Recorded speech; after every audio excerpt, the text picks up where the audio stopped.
Another week, another episode of the Tennessee Pro Football Podcast, and unfortunately, another Titans loss after Tennessee fell 27-17 to the Chargers. We're here to break that down and more. Happy Veterans Day to you guys, to you and yours, celebrating or commemorating this day. On the Titans side of things, not too much to celebrate, I would say. Yeah, this was the game that once the fumble was overturned, you felt like that was deflating enough that the Titans were not going to overcome that. And, it was a game where early on, they looked decent. They were hanging in, kind of playing the way they wanted to. They actually did not have a turnover yesterday for the first time since Christmas Eve last year. And it still wasn't enough because they just could not make enough explosive plays to get the offense going, and certainly other areas that Chris will delve into a little later that he wants to talk about regarding where this team stands. Yeah, stick around for that. We'll cover that big play, that big overturned fumble recovery that kind of got the Titans out of a sort of contention at points. Terry McCormick, Blaine, Kellar, Chris Yao here. And coming out of the break, we'll talk with Titans reporter Jim Wyatt. Stay tuned on the Tennessee Pro Football Podcast.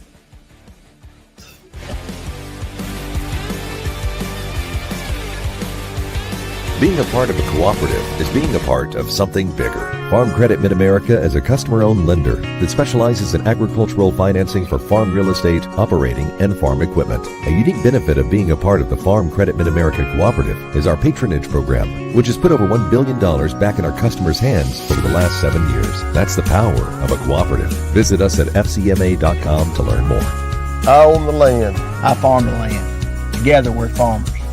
This is our cooperative.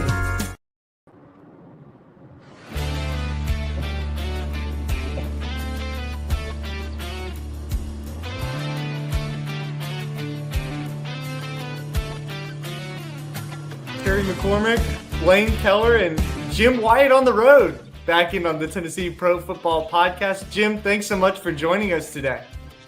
Good morning. How you guys doing? Good. Doing good, Jim. Please tell me you didn't drive all the way back from L.A. Yeah. If that's the case, I'd be going somewhere through Colorado right now, probably, if I left after the game. No, I'm back in Nashville. We got back probably 1:30. I got to bed probably 2:30, something like that. Had a little bit of a delay getting out of LA, but back in town and about to pull up to the facility.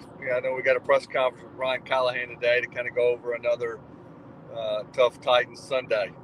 Jim, could you run us through that fumble recovery, that what you kind of saw from the press box there, and that pool report that came out afterward? Yeah, I mean, and we've seen a couple of these as it involved the Titans over the years. It took me back to the Josh Dobbs call in Jacksonville a couple of years ago, a call that didn't go in the Titans' favor. I saw this play happen on Sunday, yesterday, and I was there. Initially, I thought it was probably going to be ruled an incomplete pass, but they let it play out, which I think is always the right thing to do, and they ruled it a touchdown. And the way Brian Callahan explained it and the way players explained it is that the officials in Los Angeles, of course, ruled it was a fumble, recovery by the Titans and a touchdown. Brian Callahan was told by the official there that this call was going to stand. And then he said he walked away for a couple of minutes, and the official came back and said that New York had overturned it. They got overruled by someone who wasn't in L.A. and gave the Chargers the ball back. The pool report made it sound like they had, I don't know if they had an angle, but they had the ability to slow it down frame by frame, which convinced them that it was an incomplete pass. I don't know what you guys' opinion is of that play. I know, Rich, opinion on social media has been pretty one-sided. But another call that goes against the Titans, and as Terry said earlier, I mean, this team doesn't, on most Sundays, this team has not really handled adversity or when things don't go their way. It hasn't handled it very well, and that I don't think that play cost them the game, because I thought when the Titans cut it to 13-10, they still had a chance. I think the 56-yard kickoff return that set up an easy score was kind of the beginning of the end for me. I think that's the play that really was the most deflating play in that game, because it, 2 touchdowns, down by 2 scores against an offense just doesn't score a lot of points. I think was a bad development for the Titans. Yeah, I would agree with that, Jim. I think that I think just the momentum of losing that fumble score probably was deflating in the locker room. But you're right; they came back out, took the ball in the second half, and got points out of it. Will Levis drove them down. They got a field goal out of that, as you said, to cut it to 13-10. But when the kickoff return happened of 56 yards, and then later when you pin them on the 5-yard line and the defense allows them to go 95 yards, those are just the type of things that this team is not capable of overcoming right now. You've got to clamp down in one of those 2 instances and not let that happen to keep yourself in the ball game. Yeah, I think if you're a player, and certainly a couple of guys mentioned it, you give them a short field off the kickoff return, and it just makes life tougher on everyone. And I think I think guys get frustrated by it too, because this team is not good enough to be able to just give away short drives, put teams in a position to take momentum right back from you. And this has happened too many times. I mean, this covers teams early in the year. It was protecting Ryan Stonehouse and giving him time to punt it. Lately, it's been covering kicks and punts, and I think everybody is frustrated because it continues to happen. Do you think it was because, and I don't want to put you on the spot here because I know, the situation that you're in, but Mike Vrabel made a habit of keeping guys really that special teams was their only role. Guys like Anthony Kendall, of course, Luke Gifford, who's still on the roster, and some more guys like that special teams was really their only goal and their only role on this team. I think that Brian Callahan and his staff have made a move toward keeping fewer of those guys, but keeping guys who, if they're called upon to have to go in to play cornerback or linebacker or receiver, can give you a little more there. But it feels like maybe that they've sacrificed a little bit of those core special teams guys to keep a few guys who can maybe make a play on offense or defense. Yeah, potentially that could be it. I don't know if I'm not going to certainly put all on players, just like I'm not going to put it all on coaching. I think it's a combination of the two. I think there is something to that, Terry. But one thing I think that's concerning to me is there's been some of these occasions where guys are running down the field like they're running through the park. I mean, there's nobody around them, and that's what's hard to explain, is how you can't get that fixed and get some answers for why that continues to happen. Because, as we all know, yesterday wasn't the first time we've seen that. And this team has such a small margin for error. When you're only scoring 17 points a game most Sundays, you can't give up long returns out like that puts a team in position to capitalize quickly. So, I think part of it is they just haven't been able to scheme it up well enough. Part of it is guys got to be able to execute. And I think, obviously guys losing some confidence in what's happening, because it's happening again and again and again. Jim, go ahead, Blaine. I was going to ask about Levis, but go ahead. Yeah, that's where I was headed. Will Levis was sacked 7 times yesterday. When Mason Rudolph was in that starting stretch, he wasn't sacked as much. How much do you kind of put yesterday's, sack situation on the offensive line, or how much is it on a young quarterback trying to find that pocket presence? Well, I think it's both. I mean, and Will even said after the game, hey, some of that's on me. And I've got to be able to get the ball out quicker and protect the linemen. I'm sure the linemen, feel like, and the linemen said so, that they've got to do a better job in those situations as well. I mean, Mason Rudolph gets the ball out quicker. He proved that during his time as the starter. So I think is all part of the Will Levis development is you're going to deal with stuff like this just because he hasn't played in a whole bunch of games. There's sacks he can't take, but it's not just that. I mean, I think another critical part of the game was when the Titans were driving and Leroy Watson gets called for a 15-yard penalty, and he'd had a couple of 5-yard penalties before. I mean, those are the kind of things that as an offensive lineman you just can't do either. So it's just been it seems like it's been one thing after the next for this team. Just can't get out of its own way. Speaking of that right tackle situation, do you think the door spins again? Do you think we'll see either Isaiah Prince or maybe even Nicholas Petit-Frere get another look? I think I'd be surprised with Nicholas Petit-Frere. I mean, I just think the way things have played out this year and just some of the messaging they've delivered about him and the way they want that position to be played, I almost feel like he's slid. And then Watson, I don't know if I want to say he's in there by default, but I think they're giving him every chance in the world to take that job because they like his mindset and they like his willingness to play like they want him to play, and that's physical and with the tough, hard-nosed mindset. But then he gets penalties that you just can't get, and certainly hasn't played clean as well. So tried John Njoku in there, tried a lot of different combinations, and it's just not just hasn't worked. Let's switch over and let's talk a little bit about the defense. I thought that,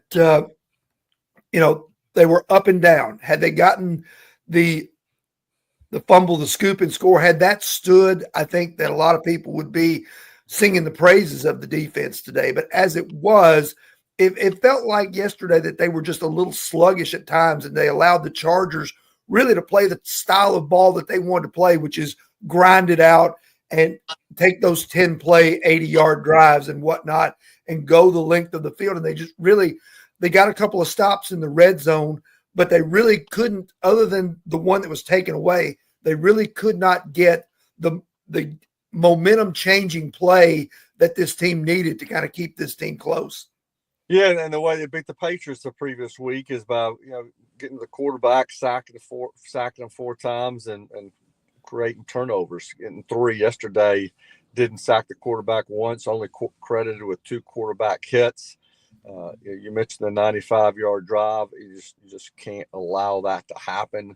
The Titans offense didn't help matters. I mean, the way you keep the Chargers from playing like they want to play is get a lead yourself and put a little pressure on them, and the Titans just couldn't do that. You can talk all you want about the overturned call and how that potentially changed things. The Titans could have had a 14-13 lead with the ball coming out of the half. Maybe it's a different game, but we'll never know because that call didn't go the Titans' way. But defensively, just didn't make enough kind of game-turning plays, as you said. And I haven't seen the rankings yet. I'm assuming this team's still going to be number 1 in the league in total defense. The Chargers, I think, finished with 309. And again, you could potentially win games the way the thing played out yesterday if your offense is doing more. But this team's shortcoming, once again, I think, is the offense. And defense is just under too much pressure to be perfect. Jim, what have you seen from Jack Gibbons in these last 2 games in him? I mean, that's one bright spot that you could kind of point to on this defense. He had another 15-tackle game on Sunday. We might have lost Jim. I think we may have lost Jim. That's a great way to segue into our next segment then. We'll take a break here on the Tennessee Pro Football Podcast. Thanks to Jim Wyatt, TennesseeTitans.com, reporter there covering the team and giving us some insight. We'll be back after this.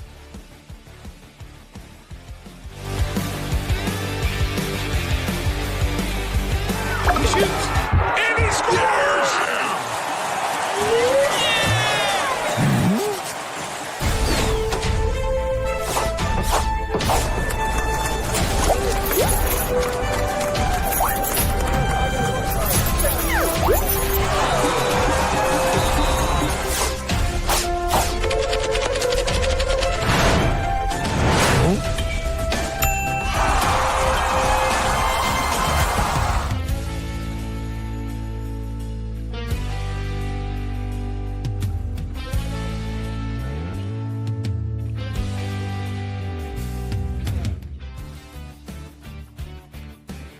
We're back on the Tennessee Pro Football Podcast. I'll give one closing thought here on Jack Gibbens before we go into what should be an all-time kind of rant here from the great Chris Yao.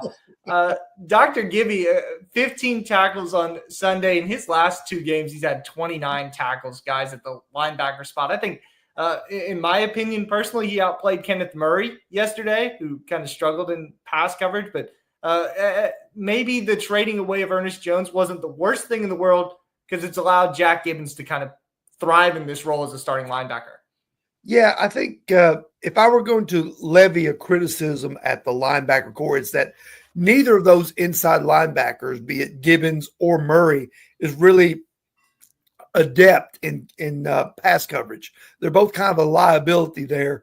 Murray's had to take on that role, and him having been a former Charger, Justin Herbert seemed to know exactly how to beat Kenneth Murray yesterday, and he did it a couple of times, once for a touchdown, once drawing a penalty that set up a 1st and goal. So, but back to your point about Gibbons, he certainly is making plays and doing what he needs to do in the run game for the most part. All right, Chris, we'll give you the floor here. I think you've got it scripted here, right? I mean, I think you've got something big for us. I don't have it scripted. I do have an outline because there's so many things that I want to say. I don't want to miss anything because this is absolutely just from the beginning of this thing, the firing of Mike Vrabel to the hiring of Brian Callahan to the flashes of Will Levis to the obvious issues Will Levis has, and all of those things. There are so many problems within this organization right now as far as where this team sits at 2-7, 7. Yeah, 2-7, and a half game ahead of Jacksonville in the division. It's all bad. But let's talk about some positives. Terry, you mentioned earlier the offensive line. Do they have issues on the right side? Of course, they've got a problem at the right tackle position. But overall, I think this is a much better offensive line than we've had in the last 2 years. And part of that is, like I said earlier, the snap to sack time, 4.3 seconds. That's enough time. I mean, heck, 4 seconds. You only get 4 seconds in 7-on-7 passing camps. So I mean, it's pretty. That's not bad, and I think that we need to give them a little bit of credit for that. The defense is also still pretty good, but they're being asked to do some nearly impossible things. So it is what it is. Yeah, I think. When you look at this offense, and there are 3 types. I'm not sure that Will Levis. I think Will Levis in the right system could be a decent quarterback. I'm not sure. You mean with Derrick Henry in the backfield? Yeah, I mean, yes, I mean because he's a play action, vertical, deep shot quarterback, which you have, and you have to protect him longer than you do other styles of quarterbacks. He's really, there are 3 types of quarterbacks. There's the play action vertical, traditional pocket passer guy, which he kind of is, although he does have some mobility, to be fair. There's the dual threat running Lamar Jackson type quarterbacks who make plays with their legs as much as they make plays with their arms. And then there are the guys who play in this West Coast system where there's lots of slants and crossers and screens and things like that, which is what the Titans are trying to employ here. It's but why? System. Let's talk about it. A system where where the ball rarely goes more than 20, 25 yards in the air. And I don't know that is Will Levis's strength. He tried to make that happen yesterday, but you saw when his mindset and the play call mindset kind of clashed, there were 7 sacks. So, Chris, you talked about you've given some leeway to this team, but I think you're about to get into the meat and potatoes here of what you're disliking right now. Let's talk about special teams. I don't understand how week in, week out, this team cannot find someone to cover a kick of any kind, whether it's a free kick, a punt, does not matter. Ryan Stonehouse, by the way, 53 yards per punt last year, 50.9 this year. He's lost a little bit considering the guy broke his leg last year. That's not surprising. But his ability to flip the field is completely thwarted by the inability of this team to make a tackle. And do you know what his net average is on punts this year? Can't be good. It's probably around 35. That's exactly what it is. 35.9, Bingo. Terry. 35.9 of 50.9. 15 yards per kick. 15 yards. That is absurd. That is absurd. You can't ask this defense to be perfect, and then you've got Colt Anderson's group out here just giving away field position. We've talked about why. I don't know the why. Well, but we gave Vrabel a lot of crap for hiring his buddies, and we've got to give Brian Callahan just as much crap. Colt's got to go. Period. No ifs, ands, or buts about it. If he makes it to the end of the year, it's because we don't have anybody else who can do the job, even though I think Blaine Kellar could probably do it just as well. I do all right on NCAA college football. I can cover a special teams unit there. Now, gosh. Let's talk about offensive play calling. Terry, you mentioned this as well. Been putrid. Do you know how many times the Titans ran the ball on consecutive plays yesterday? 12? Twice. They ran the ball on consecutive plays twice. Tony Pollard gained a first down on first and second down. He got 7 yards and then 5. And then Tyjae Spears gained 7 yards on 2 plays. He got a first down on a second and 5 and then gained 2 more yards on first down. All right. Averaging 6 yards per carry. Quick math. And instead, hey, let's let Will Levis throw the football some more. 6.3 yards a carry. Now, if you take away Tyjae Spears' 19-yard run at the end of the first half, I mean, that certainly makes a difference. And the splits look even. 23 passes to 21 rushes, but that also includes 3 Will Levis scrambles. So there's that. But this team has got to shorten the football game because your offense isn't very good. So, if you don't mind, Terry, could you please go to Seth McLaughlin's online store and buy Brian Callahan a run the damn ball hat? Well, I'll tell you, Chris, I think I definitely had some questions about the play calling yesterday myself. And I've been one to kind of say that Brian Callahan's done a pretty good job in the red zone of calling plays. But we go back to last week against New England. Mason Rudolph throws it out of bounds. That was designed at the end of the first half. Tyjae Spears runs it 19 yards for a play at the end of the first half that gains nothing.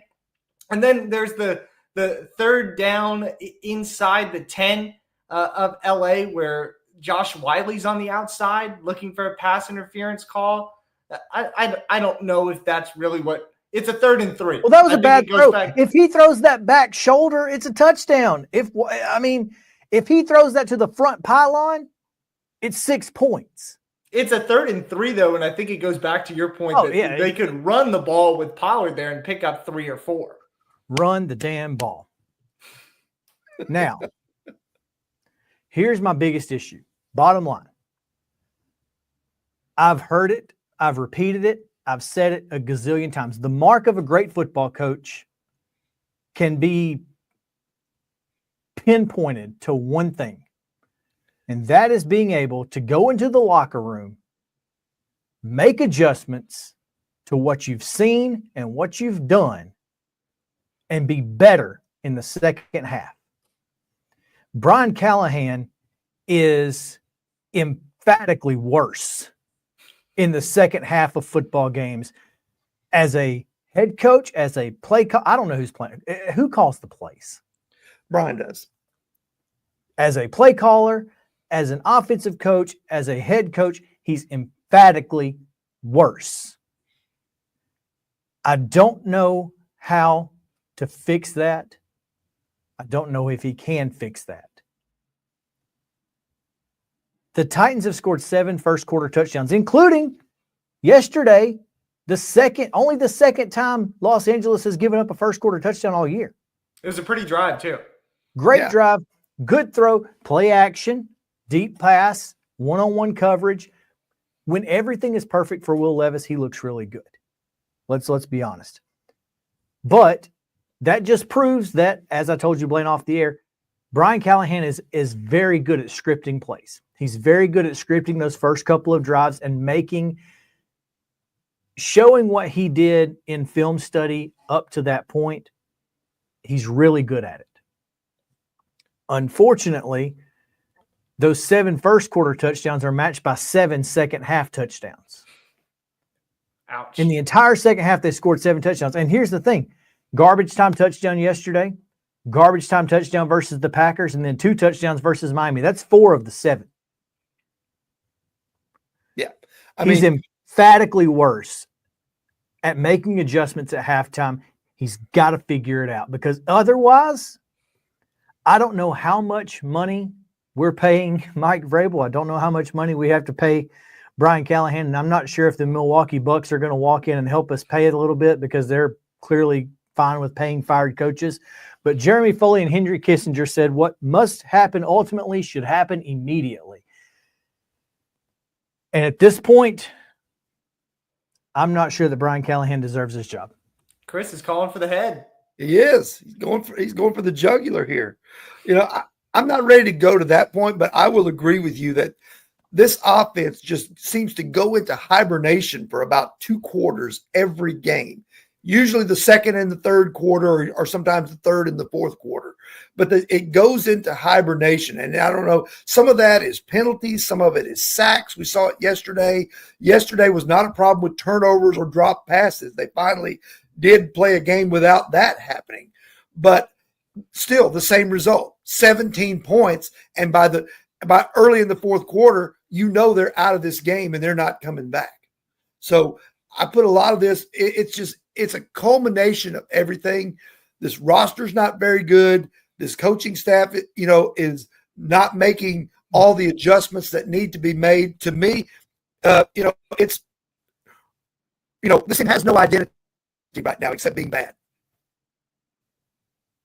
Well, I'll give one closing thought on that too. The roster is not great. They signed guys to make the roster at least good, and the guys they signed are putting up zeros or DNPs right now. Tyler Boyd, L'Jarius Sneed, Cheeto Awuzie. We'll see if those guys come back, but we're supposed to have Stat Stuffers and Stock Report. Chris took it over. Sorry. Thanks for stealing the show, Chris. We'll see you guys next week on the Tennessee Pro Football Podcast.